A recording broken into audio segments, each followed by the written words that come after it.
CCN news एक पाऊल महाराष्ट्रासाठी।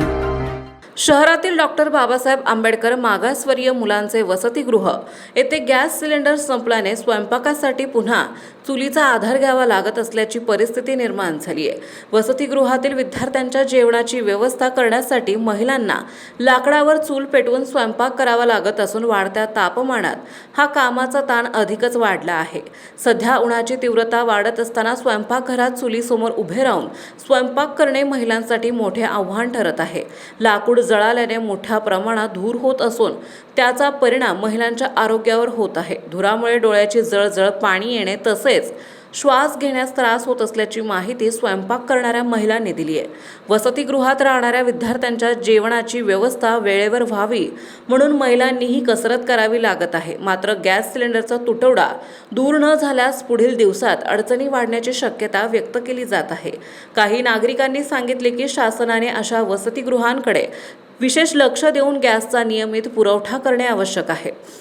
दरम्यान स्थानिक नागरिक आणि पालकांनी संबंधित विभागाकडे तातडीने लक्ष देण्याची मागणी केली आहे। विद्यार्थ्यांच्या अन्न व्यवस्थेचा प्रश्न गंभीर असल्याने गॅस सिलेंडरचा त्वरित पुरवठा करून ही समस्या सोडवावी अशी मागणी करण्यात येत आहे। संबंधित प्रशासनाने या प्रकरणाची दखल घेऊन लवकर उपाययोजना करावी अशी अपेक्षा व्यक्त होत आहे।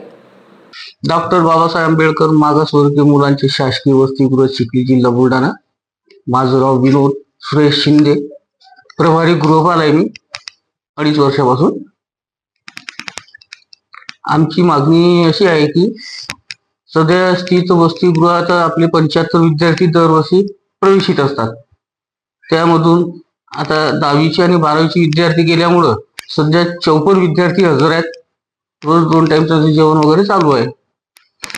आता आपली अडचण अशी आहे की बाकी तर ठीक आहे, शासनामार्फत जे पुरवठा होते ते सर्व काही आम्हाला मिळत आहे। गाद्या, पलंग, उश्या हे आता सतरंजा, मच्छरदाणी काल परवा पुरवठा झाला, सामान सर्व व्यवस्थित आहे। शासकीय इमारत जर उपलब्ध झाली, ही भाड्याची इमारत आहे, त्यामुळे विद्यार्थ्यांचं आपण जसं पाहिजे तसं पूर्ण हे करू शकत नाही।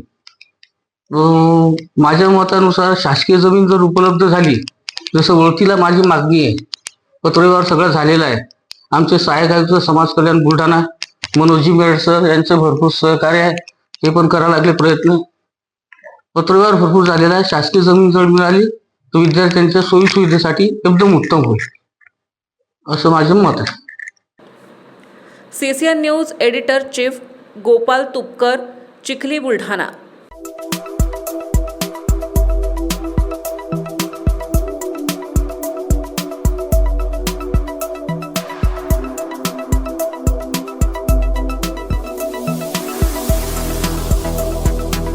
तसेच आपल्या भागातील महत्त्वाच्या बातम्या पाहण्यासाठी CCN न्यूज डेस्क चॅनलला सबस्क्राइब करा आणि बेल आयकॉन प्रेस करा।